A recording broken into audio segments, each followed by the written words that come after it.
You have been playing a game you cannot win. You wake up. You trade your time for a number. You go to sleep. You repeat. You call this making a living. Robert Greene would call it servitude. The reason you are exhausted, the reason you feel that silent creeping anxiety, that you are falling behind, is not because you aren't working hard enough. It is because you are a pawn on a board where the rules were written by kings to keep you moving in straight lines. Wealth is not a result of labor. If wealth were the result of hard work, the women carrying bricks in the midday sun would be billionaires.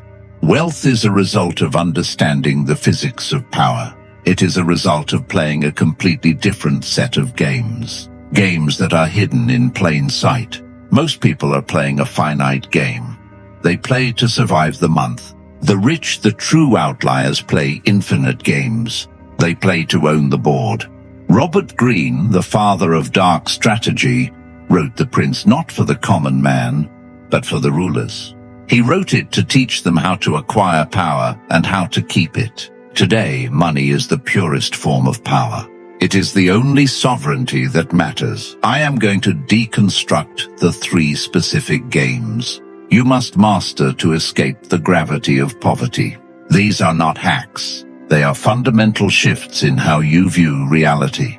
If you refuse to play these games, you will remain a resource for those who do. The choice is yours. The cage is open, but you have to walk out. Game 1. The game of sovereign leverage. The prince's armies. The first lie you were told is that your time has value. It does not. Time is the most abundant resource for the poor and the scarcest resource for the rich. As long as your income is tied to your time, you are capped. You are finite. You can only work 24 hours a day. Even if you are a doctor billing $1,000 an hour, you are still a high-paid laborer. You are still shearing the sheep. You do not own the farm. Robert Greene knew that a prince cannot conquer a kingdom by swinging a sword himself. He needs an army. He needs leverage. In the modern world, we do not use mercenaries. We use 3 specific forms of leverage that allow you to disconnect your inputs from your outputs. 1. The leverage of labor, the old game. This is the oldest form. You hire people. If you have 10 people working for you, you have 240 hours of productivity in a 24-hour day. But this is messy. Humans are difficult. They have egos. They require management. As Robert Greene warned, he who relies on mercenaries is never safe. This is a game for those with high emotional intelligence and high tolerance for pain. 2. The leverage of capital, the banker's game. This is money working for money. It is pure. It works while you sleep. But you need money to play this game. It is the destination, not the starting point. 3. The leverage of no permission, the new god. This is where you must live. This is the leverage of code and media. This is the army of robots that Naval Ravikant speaks of. When you write a piece of code or record a video or build a digital product, that asset works for you 24/7. It does not complain. It does not ask for a raise. It does not sleep. You record a video once, it is viewed 10,000 times. You did the work once, you were paid 10,000 times. That is the definition of a prince. Most of you are trying to get rich by renting out your time. You are trying to dig a lake with a spoon. You need to stop digging and build a dam. You must transition from being the laborer to being the owner of the means. Ask yourself right now, if you stopped working today, does your income stop? If the answer is yes, you are in a precarious position. You are one crisis away from ruin. When you have a job, your livelihood is in the control of a boss. When you have leverage, products, media, investments, your livelihood is in the control of the market, and the market is honest. The game here is to productize yourself, to take your specific knowledge, the things you know that cannot be taught in school, and turn them into a system that operates without you. This requires a shift in identity. You must stop seeing yourself as a worker who fills a slot. You must see yourself as an architect who builds systems. The architect does not lay the bricks. The architect designs the cathedral. The architect gets paid for the vision, not the calorie burn. Game 2 is perception warfare, the reputation game.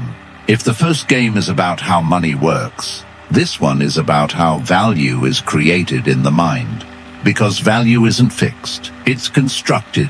A diamond has no real survival use, while water is essential for life, yet one is priced like luxury, the other like nothing. Why? Story, scarcity, perception.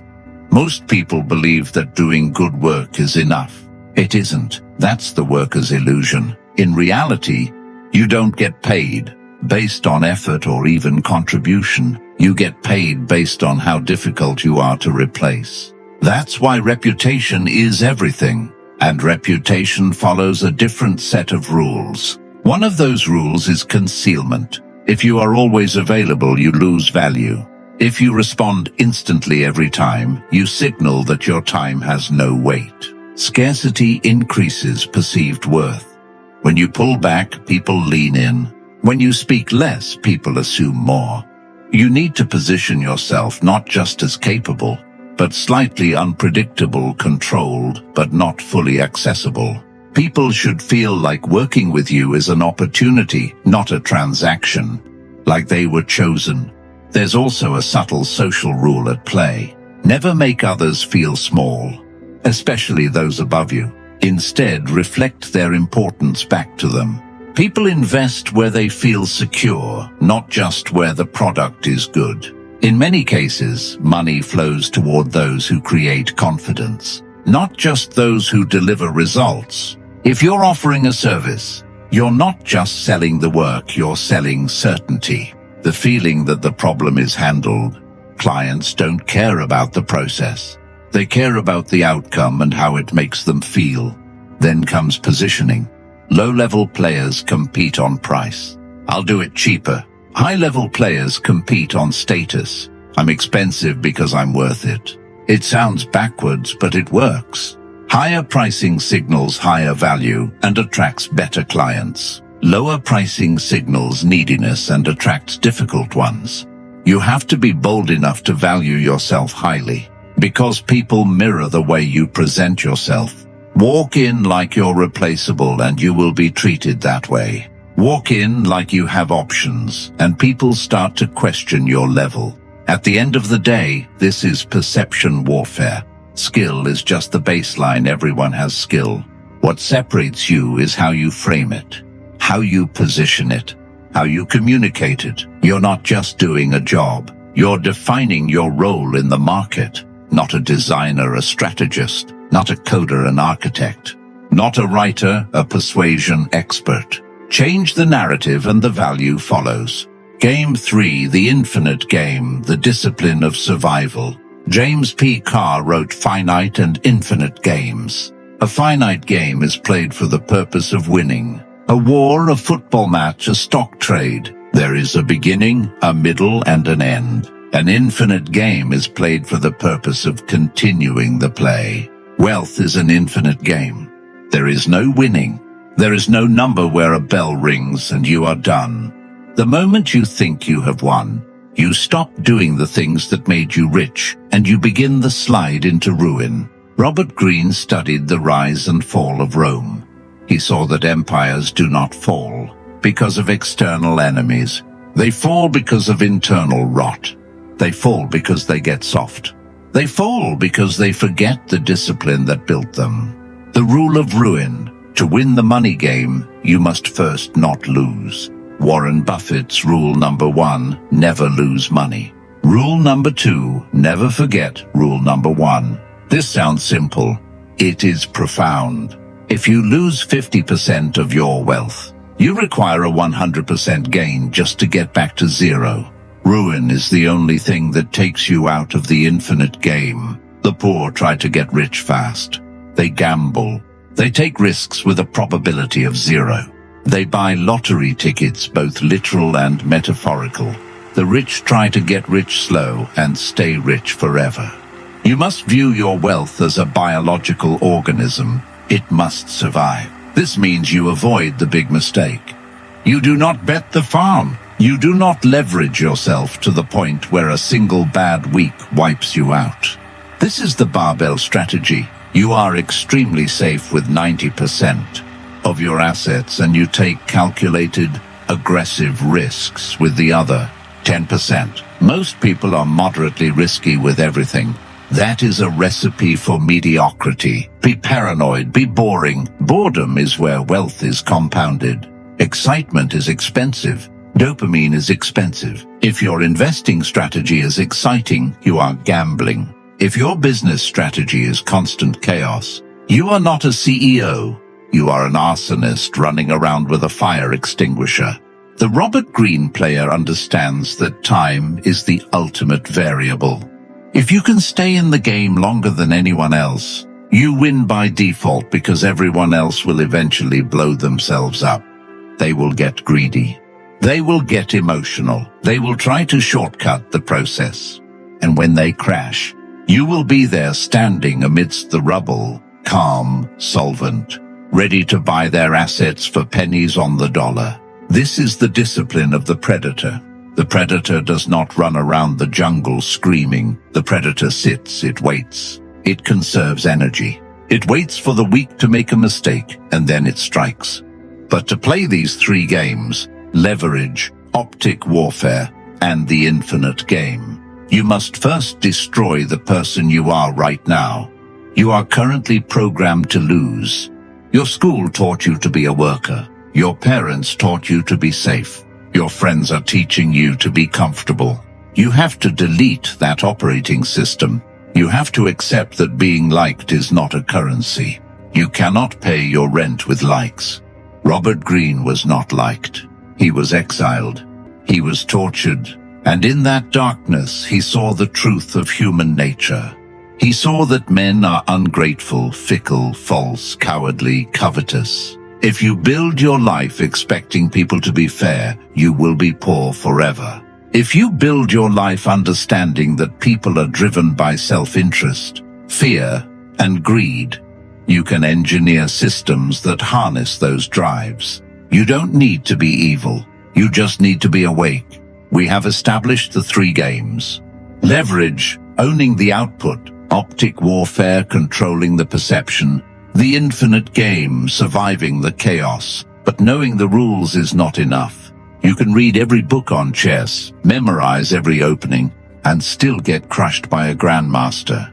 Why? Because the grandmaster is not just playing the game. He is the game.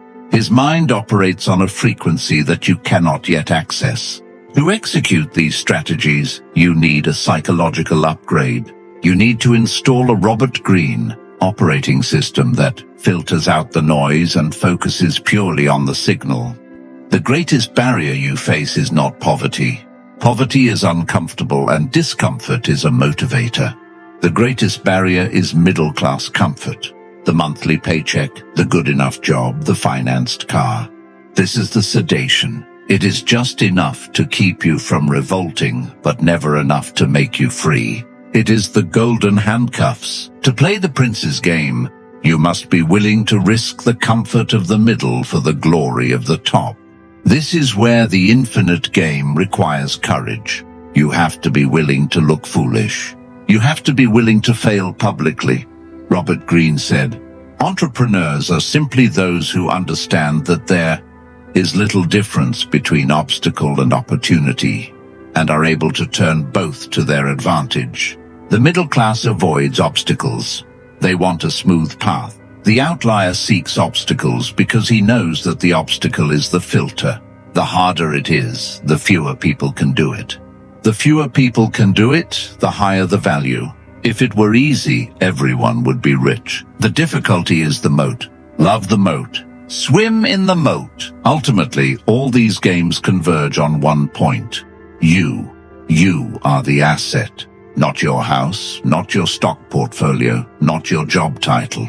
Your mind, your judgment, your ability to stay calm when the world is burning. Naval Ravikant said, "Judgment is the decisive skill." In an age of AI, in an age of infinite leverage, The ability to make the right decision is worth billions. A coder can write the code, but what code should he write? A media team can edit the video, but what should the video be about? That is judgment. And judgment comes from experience. It comes from playing the game. It comes from having skin in the game. You cannot learn judgment from a textbook. You learn it by losing money. You learn it by being betrayed. You learn it by trusting the wrong person. So do not fear the scars. The scars are the proof that you were in the arena. Robert Greene was a scarred man. He was broken by the Medici. He was cast out, but he did not lay down and die. He sat at his desk, lit a candle, and wrote the manual that would outlive the Medici by long time ago. He turned his pain into power. He turned his exile into leverage. You must do the same. Whatever situation you are in right now, broke, tired, lonely, confused, this is your material. This is the clay. Do not resent the clay, sculpt it. Most of you are leaking energy. You bleed energy caring about politics you cannot change. You leak energy seeking validation from people you do not respect. You leak energy trying to look rich instead of becoming rich. Robert Greene wrote, "There is no avoiding war. It can only be postponed to the advantage of others." This applies to your internal war, the war against your own mediocrity. You have been postponing this war. You have been telling yourself, "I'll start on Monday. I'll start when the economy gets better. I'll start when I feel ready." You are postponing the conflict to the advantage of your enemy, and the enemy is entropy. The enemy is the slow grinding decay of your potential. You must become cold, not cold-hearted, cold-minded. 1. The death of envy. Envy is the poverty mindset in its purest form. When you see someone with the car you want, the house you want, the life you want, what is your immediate reaction? Is it admiration or is it a subtle, gnawing resentment? He probably got lucky. He probably inherited it. He's probably a crook. This is the defense mechanism of the loser. By dismissing their success, you protect your ego. You tell yourself, "I don't have that because I am moral." It is a lie. You don't have that because you are incompetent. Robert Greene teaches us to study power, not to judge it. When you see a winner, do not hate him. Dissect him. Reverse engineer his leverage. What game is he playing? What optics is he using? How is he hedging his risk? Treat success as a crime scene. Analyze the evidence, find the weapon, and then pick it up. 2. The rejection of fairness. I hear this constantly. It's not fair that he makes so much money for doing so little. It's not fair that the system is rigged. Listen closely. Fairness is a concept invented by human beings to make children feel safe. It does not exist in nature. It does not exist in the markets. The gazelle does not look at the lion and scream, "That's not fair," while being eaten. The gazelle understands physics. The lion is faster. The lion is stronger. The market is a jungle. It rewards value, leverage, and scarcity. It does not reward effort. You can dig a hole in the ground for 10 hours a day with your bare hands. You are working harder than the CEO of a tech company, but the CEO is leveraging code to serve millions. The market pays him and it ignores you. Stop crying about fairness. It is a waste of bandwidth. Accept the rules of the terrain. If the terrain is rugged, buy boots. Don't complain that the ground isn't carpeted. We are reaching the end of this transmission. You have a choice. You can close this video, go back to your feed, scroll through the endless stream of dopamine, and forget everything I just said. You can go back to playing the finite game. You can go back to trading your life for a paycheck. You can go back to hoping for fairness, or you can decide right now to step off the board, to stop being a pawn, to pick up the pieces and start your own game. It will not be easy. The herd will hate you for it. They will try to pull you back. They will call you obsessed. They will call you cold. Let them. The sheep always fear the shepherd. You are building something they cannot see. You are playing a timeline they cannot comprehend. You are planting seeds for a forest you might never sit in the shade of, but which will feed your lineage for generations. This is the Robert Greene way. It is not about cruelty. It is about efficacy. It is about looking at the world exactly as it is, stripped of all illusions and navigating it with precision. The three games are open: leverage, detach time from money; optic warfare, detach value from cost; infinite play, detach survival from winning. The board is set. The pieces are moving. Your move. If you are still here, you are not like the others. Subscribe if you haven't.